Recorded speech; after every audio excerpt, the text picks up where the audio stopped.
Bien le bonjour.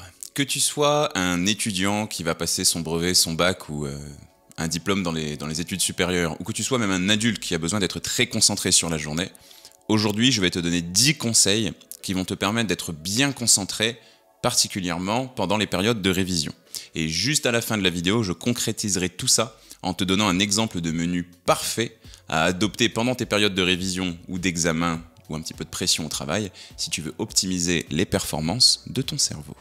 Et on commence tout de suite. Le premier conseil que je vais te donner, c'est d'éviter de grignoter. Évite ce qu'on appelle du snacking. Tu sais peut-être que le carburant préféré de ton cerveau, c'est le sucre. Du coup, tu te dis peut-être que pendant une période où ton cerveau va beaucoup travailler, c'est important que tu lui apportes beaucoup de sucre, donc des aliments sucrés. Le problème, c'est que si tu consommes trop souvent des aliments de mauvaise qualité, trop sucrés, tu vas faire monter très brutalement ce qu'on appelle ta glycémie. La glycémie, c'est la quantité de sucre que tu as dans le sang. Tu as certainement déjà vu ça quand tu fais des prises de sang. Mais comme ton corps n'aime pas que tu sois dans une situation où tu as trop de sucre dans le sang, qu'on appelle une hyperglycémie, il va mobiliser pas mal de tes organes pour que tu puisses faire redescendre cette glycémie dans la norme. Mais malheureusement, souvent, tu redescends plus bas que la norme. Tu te retrouves donc dans une situation où tu passes de trop de sucre dans le sang à pas assez de sucre dans le sang. Et quand tu n'as pas assez de sucre dans le sang, ce qu'on appelle une hypoglycémie, tu as à nouveau faim. Donc en fait, tu vas à nouveau reconsommer un aliment sucré. Donc tu vas remonter très haut, redescendre très bas, etc., etc. Tu vas faire un petit peu ça toute la journée, et en fait c'est le meilleur moyen de te mettre une balle dans le pied, parce que c'est pas du tout ce qu'il faut pour que tu sois bien concentré. Moi ce que je te conseille, c'est d'anticiper un petit peu les choses, de prévoir tes collations à l'avance. Je vais t'apprendre à faire une collation équilibrée dans la vidéo, ne t'inquiète pas. Et en gros, évite quelque chose que j'appelle la bouffe de distributeur, parce que forcément tu vas retrouver que des aliments de mauvaise qualité à l'intérieur. Donc tout ce qui est soda, bonbons, gâteaux, barres chocolatées, bref, tu connais ça par cœur, on les met un petit peu de côté. Deuxième astuce, consomme du sucre, mais du sucre de qualité. En fait, grossièrement, il va y avoir deux types de sucre dans ton alimentation. Des choses qu'on va appeler des sucres simples ou des sucres rapides, tu as peut-être déjà entendu parler de ça, et d'autres qu'on va appeler des sucres complexes ou des sucres lents. En gros, pour faire simple, les sucres lents vont être digérés un petit peu plus lentement que les sucres rapides et ils vont faire élever ta glycémie, donc la quantité de sucre dans le sang, un petit peu moins brutalement que les sucres rapides. Pour faire simple, un sucre lent te nourrit plus longtemps qu'un sucre rapide. Dans les sucres lents, on va retrouver tout ce qui est féculent notamment, donc tu sais tout ce qui est lentilles, riz, pâtes, etc. Et dans les sucres rapides, on va retrouver tous les sucres qui ont le goût de sucre, les sodas, les bonbons, le miel, etc. Alors par contre, attention, comme je te l'explique souvent, on n'est pas dans Star Wars, on coupe pas l'alimentation en deux avec le bien d'un côté et le mal de l'autre. Il faut pas forcément se limiter à cette différence sucre complexe ou sucre lent et sucre rapide. Tu as certains sucres rapides d'excellente qualité, le miel, le sirop d'agave, le sucre des fruits quand ils sont encore à l'intérieur des fruits et le sucre de certains légumes quand ils sont encore à l'intérieur des légumes. Je pense aux carottes, aux panais ou à la betterave. Et d'un autre côté, tu as des choses qu'on appelle des sucres lents, qui ne le sont plus vraiment et qui sont vraiment d'une qualité médiocre. Par exemple, si tu prends une chips, c'est fait à base de pommes de terre, donc à la base un sucre lent, et pourtant t'imagines bien que c'est vraiment déplorable en termes de qualité. En fait, quand tu prends des sucres lents, donc généralement des sucres de féculents, il faut que ce soit des choses les plus complètes possibles. Si par exemple tu consommes des pâtes blanches, alors certes c'est censé être un féculent, donc un sucre lent, mais on va dire que c'est le plus rapide des sucres lents d'une certaine manière. C'est pas du tout le cas si tu consommes des pâtes semi-complètes ou des pâtes complètes. Là pour le coup tu vas avoir de l'énergie beaucoup plus durable apportée à ton corps, puisque comme je te l'expliquais, tu as un pic de glycémie beaucoup moins haut. C'est-à-dire qu'en fait, c'est pas je monte très haut en sucre et peu de temps après je redescends. Non, ça prend plusieurs heures et du coup tu vas apporter du carburant à ton corps de façon beaucoup plus durable. Et ça c'est cool, si tu as besoin d'être concentré. Cette logique, tu peux l'appliquer à tous les féculents. C'est pareil pour le riz. Le riz semi-complet, le riz sauvage ou encore le riz complet est beaucoup plus intéressant que le riz blanc. Pareil pour la semoule, qui est plus intéressante en version complète qu'en version raffinée. Et surtout, pareil pour tous les aliments à base de farine. C'est pour ça que tous les aliments industriels, je leur fais un petit peu la guerre, parce qu'en général, tout ce qui est gâteau, chips, purée mousseline, etc., certes, à la base, c'est des sucres lents, mais ils ont tellement été raffinés, tellement été trafiqués de façon un petit peu industrielle, qu'on se retrouve avec des sucres vraiment d'une qualité très médiocre, qui sont une très mauvaise idée pour ton équilibre alimentaire et pour tes capacités à rester concentré pendant des examens. Et puis je terminerai aussi, calmez-vous dans les commentaires, les accros au régime cétogène, là, doucement, qui sont toujours en train de me tirer dessus quand je parle des fruits, je suis pas en train de vous dire de consommer 15 pommes par jour. Généralement, moi ce que je conseille à mes patients, c'est de consommer 3 fruits par jour, 3 fruits différents, mais des fruits de qualité, des fruits locaux, c'est-à-dire des fruits français si possible, des fruits de saison et bien évidemment issus d'une agriculture raisonnée ou bio, quand c'est possible. Troisième astuce pour rester bien concentré, essaye de consommer suffisamment d'antioxydants. Avant d'aller un petit peu plus loin, là je vais en parler pendant quelques minutes, mais sache que j'ai fait une vidéo longue sur le sujet que je t'invite à aller voir. Si tu veux en savoir un peu plus sur quels sont les aliments les plus riches en antioxydants, n'hésite pas. Donc les antioxydants sont des molécules qu'on va retrouver dans ton alimentation, complètement naturelles, et que j'appelle souvent un peu des espèces d'ouvriers. Pourquoi je les appelle comme ça? Parce qu'en fait elles vont réparer, elles vont entretenir, elles vont protéger les cellules de ton corps vis-à-vis de différentes agressions, vis-à-vis de différentes menaces. Le stress, le tabagisme, la prise de médicaments trop importante, l'alcoolisme, la pollution, tu vois, toutes ces petites choses qui nécessiteraient que ton corps soit réparé. Si tu consommes pas assez d'antioxydants, on va dire que certaines cellules de ton corps vont être abîmées. Mais bien évidemment, ça se passe dans l'entièreté de ton corps et surtout dans ton cerveau. Et du coup, tu imagines bien qu'en période de révision, en période d'examen ou en période de forte pression au niveau cérébral, on veut que ton cerveau soit dans le meilleur état possible. Donc les antioxydants sont absolument essentiels par rapport à ça. Premier conseil concernant les antioxydants, c'est de consommer suffisamment de fruits. Et c'est l'une des raisons principales pour laquelle les fruits sont hyper intéressants dans une alimentation équilibrée. Les antioxydants et les fibres. Et c'est pas parce qu'il y a un petit peu de sucre à l'intérieur, complètement naturel, que tu dois les craindre encore une fois. Donc ici, ce que je te conseille, comme je te le disais, 3 fruits par jour, sur 3 repas différents. Jamais manger seul par contre, essaye toujours de les inclure à un repas complet. Et puis bien évidemment, des fruits de qualité, comme je te le disais il y a quelques secondes. À côté de ça, il y a aussi beaucoup d'antioxydants dans les légumes, mais ce sont souvent des molécules assez fragiles, qui n'aiment pas trop la cuisson à haute température. Donc essaye, si possible, de consommer l'une des 2 portions de légumes que je vais te conseiller, le midi et le soir, cru, en version crudité. Comme ça, tu vas vraiment protéger l'intégrité des antioxydants, des vitamines, des fibres, des minéraux qu'il y a dans les légumes. Et puis troisième astuce, c'est de consommer le plus souvent possible des épices et des aromates. Si tu me suis, il y a un petit jeu dont je te parle quasiment à chaque vidéo, c'est le midi et le soir de consommer une épice et une herbe aromatique différente tous les jours. Ça te permettra d'avoir beaucoup plus de goût dans ton assiette, beaucoup plus d'antioxydants, mais aussi ça va te permettre de consommer moins de sel. Donc ces 3 familles d'aliments sont super intéressantes pour les antioxydants, mais je préciserai que c'est aussi très important que tu consommes des fruits, des légumes et des épices et aromates de couleurs différentes. Tu retrouves certains pigments dans ton alimentation, pigment vert, chlorophylle, pigment rouge, lycopène, pigment orange, caroténoïdes, pigment violet, bleu ou rose, les anthocyanes. Et en fait, c'est la complémentarité de ces 4 types de pigments qui va augmenter l'efficacité des antioxydants que tu consommes. Quatrième astuce, pour que ton cerveau fonctionne bien, consomme souvent des oméga 3. Alors je t'explique souvent que ça fait 20 ans, 30 ans, 40 ans qu'on fait la guerre au gras. Résultat des courses, il n'y a jamais eu autant de surpoids et d'obésité sur Terre et en France, on s'est complètement trompé d'ennemis. Il n'y a pas de problème avec le gras, surtout du gras de bonne qualité, je vais t'expliquer ça dans quelques instants, surtout pendant les périodes où ton cerveau est fortement sollicité. Ton cerveau adore le gras de qualité. Pourquoi ça? C'est parce que pour tout le respect que j'ai pour ton cerveau et pour le mien, notre cerveau, c'est une boule de gras.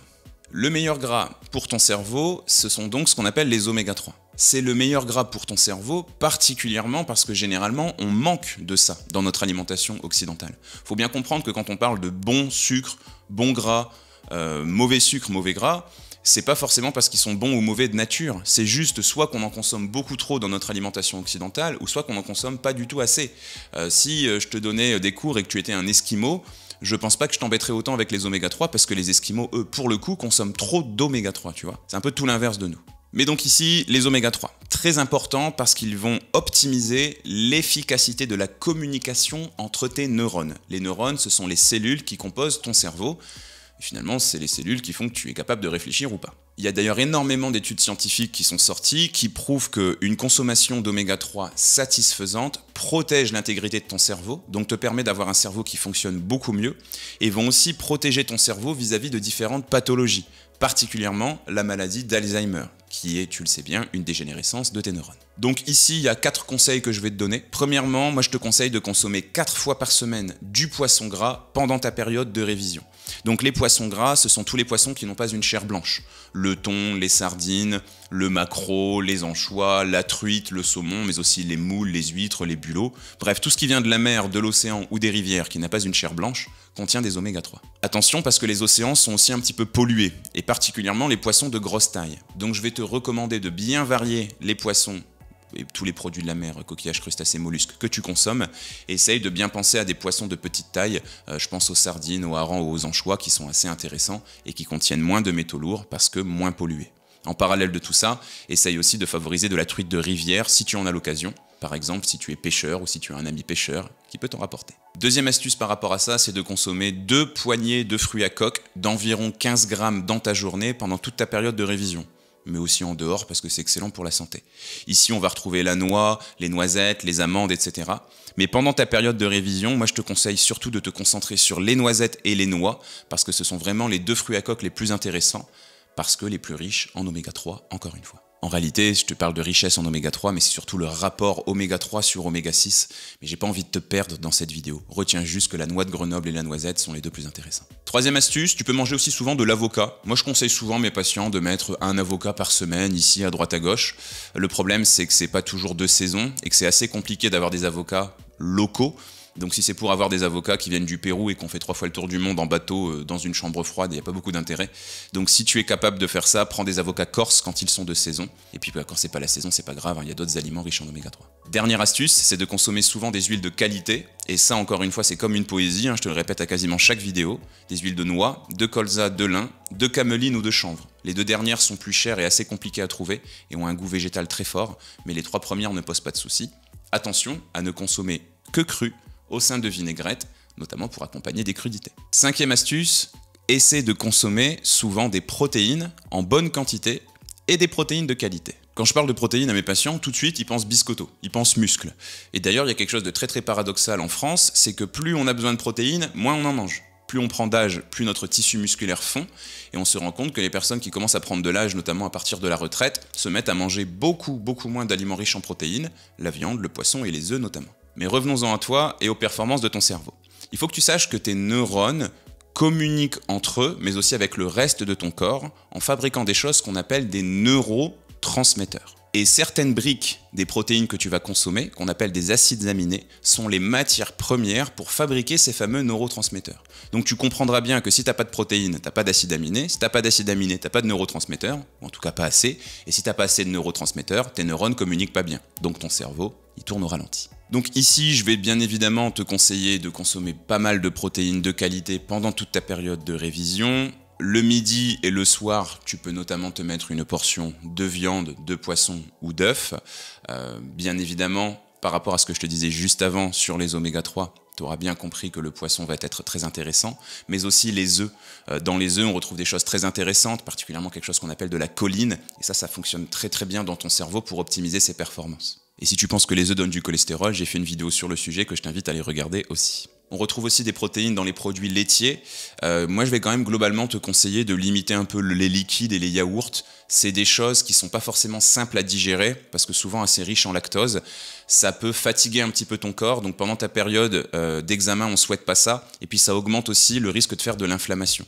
Même si tu es peut-être assez jeune, normalement tes capacités digestives, elles sont encore vraiment optimales. Essaye peut-être de limiter ça. Favorise plutôt des choses comme les skyrs, les fromages blancs, les petits suisses, mais surtout des fromages à pâte cuite. À partir du moment où ton fromage est plus ferme que du fromage à raclette, il y a 0 lactose à l'intérieur. Et ça, c'est beaucoup plus intéressant pour toi. On a aussi des protéines dans les aliments d'origine végétale, même si elles sont beaucoup moins intéressantes en termes de qualité. Je pense aux féculents de qualité, aux féculents complets, c'est-à-dire les lentilles, le riz complet, le quinoa, etc. Mais moi, je te conseille là surtout de te concentrer sur les protéines animales pour le coup. Attention, je terminerai cette partie sur les protéines en te disant que l'important, c'est pas la quantité, mais la qualité des protéines. Là, on souhaite vraiment des choses qui tiennent la route en termes de qualité. Tout ce qui est poisson pané, saucisse knacky, nuggets, cordon bleu industriel, mais ça complètement de côté, tu vas te tirer une balle dans le pied pendant ta période des examens, c'est pas du tout ce qu'on cherche. 6e astuce, pense à consommer suffisamment de magnésium. Tu as peut-être déjà entendu parler de cette molécule, le magnésium, elle est très à la mode parce que le complément alimentaire le plus vendu en France, c'est un complément alimentaire à base de magnésium.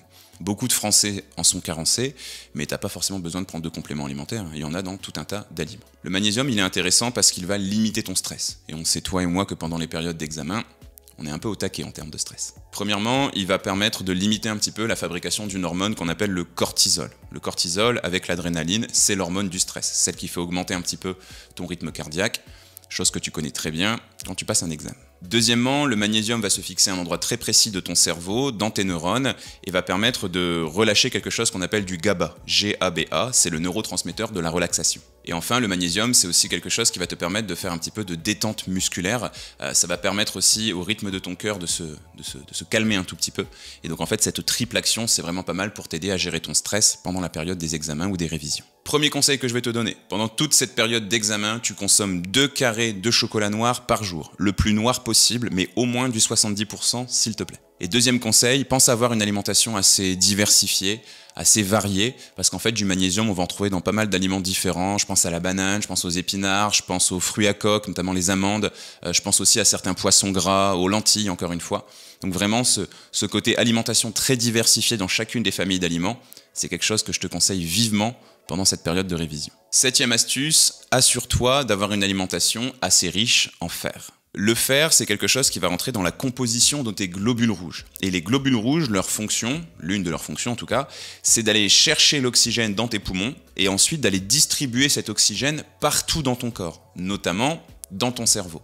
Et tu imagines bien que pour avoir un cerveau qui fonctionne bien, il faut que tu aies un cerveau qui soit suffisamment oxygéné. Donc ici, moi, ce que je vais te conseiller, premièrement, c'est de consommer suffisamment d'aliments d'origine animale. En tête de liste, de la viande. Oui, de la viande rouge aussi. Arrêtons, à mon avis, de faire la guerre à la viande rouge. T'as peut-être vu ça dans les médias, moi ça m'avait particulièrement choqué, des vitrines de bouchers qui étaient cassées, qui étaient taguées par des véganes militants beaucoup trop extrémistes. Chaque combat, particulièrement d'un point de vue santé et alimentaire, est dangereux s'il est extrême, à mon avis. Oui, on consomme, en tout cas dans notre alimentation occidentale, trop de protéines de mauvaise qualité. Les knackis, les steaks hachés chez McDo, voilà, tu vois, toutes ces saloperies-là. Oui, ça c'est vrai, c'est un constat qui est juste. Mais je pense qu'il ne faut pas mettre tous les aliments d'origine animale, toutes les viandes dans le même sac. Pour moi, c'est important aussi d'entretenir un petit peu le savoir-faire français, l'artisanat français, et il n'y a aucun souci pour que tu consommes de temps en temps une bonne viande rouge de qualité. Si t'es pas convaincu par mon discours, c'est pas bien grave, il y a du fer ailleurs. Tu peux aussi consommer des viandes blanches, des poissons, des coquillages, des crustacés, des œufs. Il y a aussi un petit peu de fer végétal, notamment dans le chocolat noir, dans les lentilles, tu vois, ce type d'aliment, même si c'est quand même du fer qui est moins efficace. Le fer le plus efficace, il est dans les aliments d'origine animale. Il y a aussi d'autres familles d'aliments que je te conseille si tu les aimes beaucoup. C'est assez rare, mais j'essaye. Tu peux consommer souvent des abats. Tu vois, du foie, du cœur, mais aussi du boudin noir. Ce sont des aliments qui sont surchargés de fer de très bonne qualité. Par contre, le fer, il est assez fragile, hein, comme le fer que tu peux retrouver sur le portail de ta maison ou sur une barrière. Le fer, il peut rouiller dans ton corps aussi, d'une certaine manière. On appelle ça de l'oxydation. Il faut que tu le protèges avec des antioxydants. Le plus puissant d'entre eux, c'est la vitamine C, qu'on retrouve surtout dans les fruits et dans les légumes crus. Pense-y aussi pour protéger ton fer. J'en profite pour faire une toute petite parenthèse, il y a sûrement beaucoup d'étudiants là qui m'écoutent, sûrement beaucoup d'adolescents et d'adolescentes. Si tu es une adolescente et que tu as déjà fait ta puberté, donc que tu es réglée, c'est pas une excellente idée que tu deviennes végane. Ou en tout cas, c'est pas une excellente idée que tu deviennes végane seule. Donc si tu es convaincu par ce modèle alimentaire que tu veux devenir végétarienne ou végane, va d'urgence voir ton médecin traitant ou un nutritionniste pour qu'il puisse t'apprendre à faire des équivalences alimentaires. C'est pas le moment d'avoir des carences, crois-moi. 8e astuce, c'est de consommer des aliments qui sont riches en vitamines du groupe B. Donc tu as peut-être déjà entendu parler de ça, ce terme de vitamine, ce terme de vitamine B. Il y en a plusieurs, hein, B1, B2, B6, B5, etc. Mais là, les 3 qui nous intéressent surtout sont la vitamine B6, B9 et B12. Elles sont impliquées dans quelque chose qu'on appelle le cycle de l'homocystéinémie. Bref, retiens pas trop ça. Retiens surtout que c'est important pour que ton cerveau et tes neurones fonctionnent bien. La vitamine B6, elle va être intéressante parce qu'elle va permettre à ton cerveau de fabriquer différents neurotransmetteurs, différentes hormones, si tu préfères ce terme. Premièrement, de la sérotonine pour l'équilibre de l'humeur. Deuxièmement, de la dopamine pour le côté plaisir et le côté concentration. Et troisièmement, du GABA pour le côté relaxation. Et tu imagines bien que ces 3 choses-là sont hyper importantes pour que ton cerveau fonctionne bien pendant les examens. Les meilleures sources de vitamine B6 sont les poissons gras, la banane, mais aussi l'avocat et les fruits à coque. Tu vois, c'est encore une fois des aliments sur lesquels on retombe, que je t'ai déjà cité dans cette vidéo. Et dans plein d'autres vidéos d'ailleurs. Parce que souvent les aliments qui sont intéressants pour une chose, ils sont intéressants pour d'autres. C'est bien foutu la nature. La vitamine B9, quant à elle, elle est importante pour l'entretien de tes neurones. On va dire qu'elle rentre dans le cycle de fabrication de nouveaux neurones et dans l'entretien des neurones que tu as déjà. Et donc forcément, quand tu es en période d'apprentissage, mais aussi de révision, tu crées de nouveaux chemins dans ton cerveau, tu crées de nouvelles connexions neuronales. Donc forcément, c'est important que tu aies la matière première qui te permette de faire ça. La vitamine B9, on va particulièrement la retrouver dans les légumes de couleur verte foncée, donc tout ce qui va être choux, épinards, cressons, brocolis, mais aussi dans les légumineuses, tout ce qui va être lentilles, petits pois, pois chiches, pois cassés, flageolets, haricots rouges, etc. Donc pense à les inclure aussi à ton alimentation. Et enfin, on veut de la vitamine B12 parce que la vitamine B12, elle va permettre d'entretenir ce qu'on appelle la gaine de myéline. En fait, il faut que tu saches que tes neurones, ils partent de ton cerveau et ils vont à différents endroits dans ton corps, principalement. Ce sont des espèces de fils. Le message que ton neurone envoie est un message électrique, c'est un courant électrique. Et en fait, ton neurone, il est entouré d'une espèce de gaine, tout comme des fils que tu pourrais retrouver dans ta maison pour conduire le courant électrique. Et en fait, le fait que ce soit une gaine autour, ça va dans un premier temps protéger tes neurones. Et en plus de ça, le message électrique va circuler beaucoup plus efficacement et beaucoup plus rapidement. Et la vitamine B12, c'est pas très compliqué, on la retrouve dans tous les aliments d'origine animale, la viande, le poisson, les œufs et tous les produits laitiers. Raison de plus pour éviter de devenir vegan quand on est adolescent. 9e et avant-dernier conseil, pense à bien t'hydrater.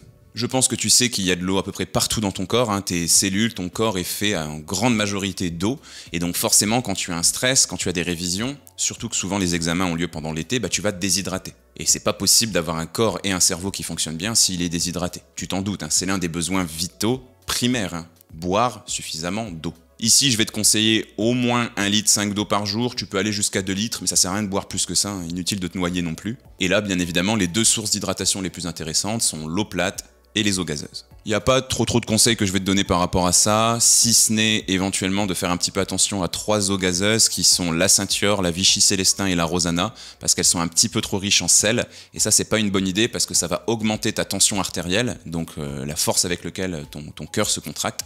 Et ça, en période de stress, c'est une très mauvaise idée. Si tu n'aimes pas l'eau plate, tu peux bien évidemment l'aromatiser, notamment grâce à des choses qu'on appelle des infuseurs froids, mais tu peux aussi mettre des petites choses intéressantes dedans, comme, je sais pas moi, des feuilles de menthe, du gingembre ou du citron par exemple. Par contre, attention, vas-y tranquille, vas-y mollo sur les boissons excitantes qui sont le thé et le café.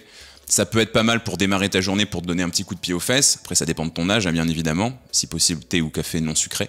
Mais sur le reste de la journée, fais un petit peu attention à ça. Tu vas déjà être très stressé. C'est pas forcément nécessaire de rajouter un excitant au-dessus de tout ça. Donc, bien évidemment, tu l'auras compris, hors de question d'aller à ton examen sans avoir une bouteille d'eau avec toi. C'est hyper important. Et enfin, dernier conseil, ça va être d'éviter les repas très lourds, d'éviter tous les repas qui sont compliqués à digérer. Donc là, bien évidemment, je te parle vraiment d'une alimentation très copieuse. Je te parle aussi, tu me vois venir, bien évidemment, des fast-food. Si tu es un adolescent ou une adolescente ou un étudiant ou une étudiante, je comprends que ça fasse partie de ton rythme alimentaire, mais essaye de faire une petite pause pendant ta période des examens, et puis tu iras te faire plaisir une fois que les examens seront terminés. Il y a plusieurs raisons par rapport à ça. Si tu manges des aliments trop lourds, tu sais très bien que tu risques de somnoler un tout petit peu. Et c'est pas une bonne idée de somnoler pendant tes examens, je pense que tu t'en doutes. Deuxièmement, ça peut créer de l'inconfort digestif. Et bien évidemment, tu vas pas pouvoir te lever pendant tes examens pour aller aux toilettes toutes les 5 minutes. Et puis le fait que ton système digestif travaille beaucoup pour digérer ces aliments, bien évidemment, ça va te coûter de l'énergie. Parce qu'il faut bien alimenter les organes de la digestion.